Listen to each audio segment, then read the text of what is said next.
We are beginning to harness the brain's incredible ability to invent itself, then reinvent itself throughout life. This girl is a testament to the amazing resilience of the human brain. Young Jody Miller leads an idyllic life as a 9-year-old girl. You would never guess that she has undergone some of the most drastic surgery imaginable.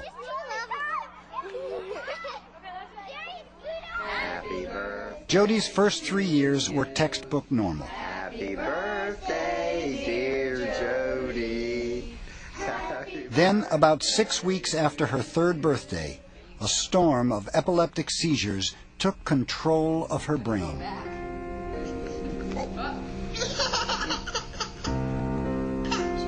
She couldn't use her left arm hardly at all. She could barely use the left leg, seizing a good deal of the time, multiple types of seizures. Ordinary life became impossible. Medicines did nothing, and the seizures threatened to turn fatal. Desperate, Jody's parents brought her to pediatric neurologist Eileen Vining. We found her seizures were all coming from her right hemisphere. And we knew that there is virtually nothing else, nothing but Rasmussen syndrome that can produce that picture in a young child. Rasmussen syndrome is a degenerative brain disorder that disrupts the electrical activity that makes our brains work. Tiny electrical explosions were flaring up in Jody's right hemisphere. As seizures became almost constant, she lost control of her left side. Only one radical treatment option remained. We knew that she was never going to have her seizures controlled with medicine, and we knew that she and her family faced taking out that half of the brain. Okay. Dr. Vining recommended a daring surgery called a hemispherectomy. It would be performed by pediatric neurosurgeon Ben Carson. The whole concept of taking out half of a person's brain would seem to most people impossible. Human beings are incredible creatures with a brain that is beyond belief in terms of its capabilities, to the point where we can take half of it out and still function in a normal way. 85% of our brain consists of the cerebral cortex, which is divided into 2 hemispheres, each with 4 main lobes. The cortex handles many of our higher functions. Areas on both sides control thinking, movement, and sensation. But the right side controls our left side, and vice versa. Jody would lose almost all of her right hemisphere, and the cavity would fill with cerebrospinal fluid.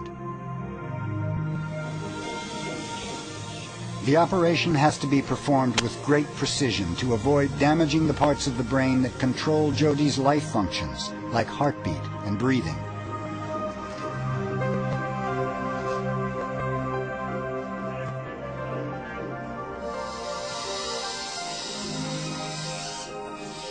The surgery went flawlessly. What we're looking at here is an image, an MRI, that was done on Jody after her surgery. And what it shows us is the fact that we removed her entire right hemisphere. And what we're able to see here is indeed her very normal left hemisphere and all the beautiful gyri of her cortex. And we can see right down the middle, the right hemisphere that was there is now replaced by fluid. But how could Jody function normally with only one hemisphere? It's because of a miraculous ability of the brain called plasticity. Our brains can actually change shape, creating new connections between neurons or brain cells to replace lost or damaged ones. Jody's left brain started reconnecting almost immediately. At least as good as this. And if I remember, he wore pink just like you. This young lady had half her brain removed, went home, I guess maybe 10 days later, and was already walking. She was ambulating. She was able to walk out of the hospital. And that's because her left hemisphere had such resilience, such plasticity. It was able to say, okay, something needs to move her left leg. Whoa. You gonna open it? Okay. Jody continues to work on training her brain to overcome the slight paralysis in her left side. But enough. Now that's very good. You need to do that stretching stuff, honey. You know that, don't you? Are you doing enough of it? You think so? The human brain is just an awesome thing, because every time I look at it, I say to myself, this is the thing that makes this person unique. It still is just such a wonderful thing to find a young person whose life now can move on, who's no longer having seizures, who's developing in a normal fashion. I take the good with the bad, and I say, this is a bad thing potentially that we have to do for an extremely good cause.